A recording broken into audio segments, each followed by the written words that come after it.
All right. Yeah. So on that note, I think we'll probably just take one more story, which is thank you first of all for coming. I know we're trying to make the most of the time we have. Now, low-cost carrier, that is Jambojet, has increased its fleet capacity to 8.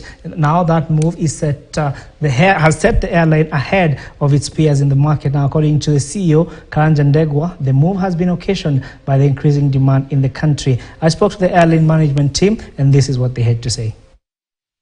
Now, we want to help our viewers, first of all, get to understand how do these planes get to the country? What is that process like? Now, I have had the privilege of being among the first passengers for Kozi, which is the name that has been given to this aircraft. Now, Captain Kwinga was our captain all the way from Addis Ababa. So, Captain, thank you so much for making time, and of course, congratulations. That was quite some smooth landing there we saw. So, first things first, I want you to take us through the journey of getting this equipment, as you refer to it here.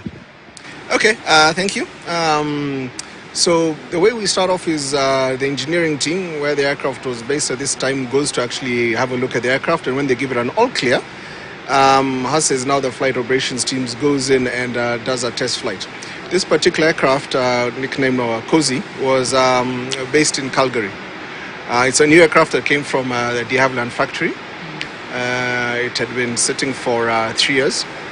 From there, once we completed all the required tests, we did our necessary checks, and then now we started on our flight from Calgary over to Nairobi. You're working with just 5 hours in terms of one continuous trip. So how did you manage that? Okay, it's slightly more than 5 hours. It's about 6.5 based on the long-range cruise that we use. So in our planning, we choose obviously various stops along our route, coming from Canada into Iceland, into Northern Europe, and coming back down into Africa.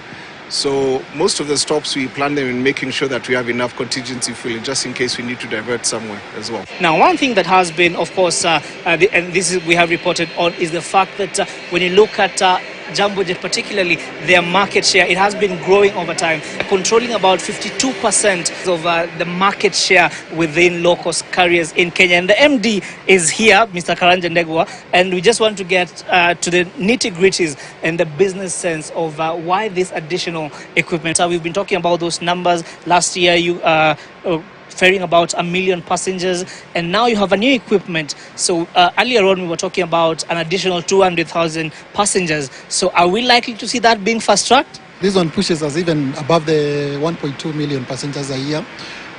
We are quite excited because what we have constantly seen is that quite a number of routes, especially on key days like Friday, Sunday, Monday, Saturday, we are literally full.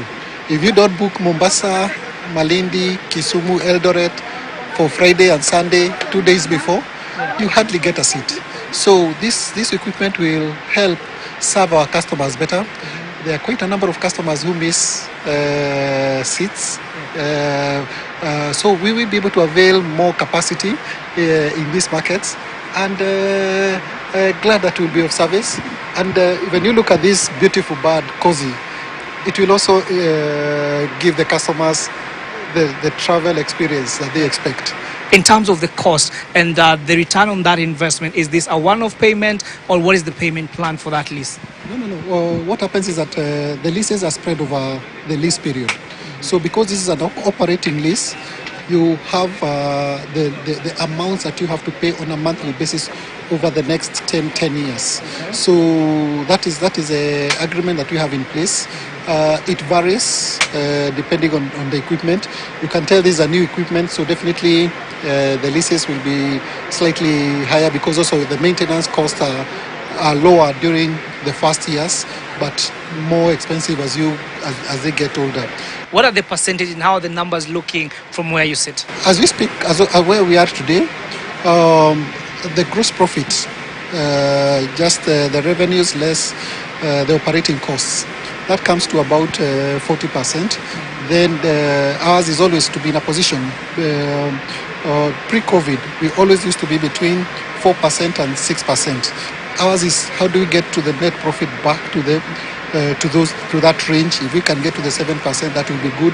But at least this year, Ours is to make sure that we are reliable. That's why we have the new equipment and reliability, and then pushing us back to profitability. Before I let you go, there's the question of, we've been having this conversation around new routes. So now you have a new equipment. Are we likely to see these new routes being announced?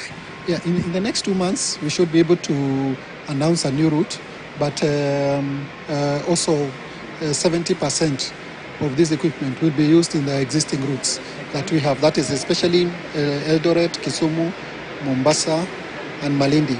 Those ones require, the business is asking for more capacity. So of course, I will be giving you more details later on about what to expect. The capacity of this aircraft is about 82. And one of the new features that maybe I should mention is this, there is a curtain now. Now we can clearly tell where first class ends or business class ends, and where now majority of us, myself included, sit, which is on the economy side. We'll try and work harder to get to the premium side. All right, and that's all the time we have on business today this week. I'll be back on Monday, so see you then. A big thank you to the team here, and particularly our director. Thank you for watching. Be KTN is up next.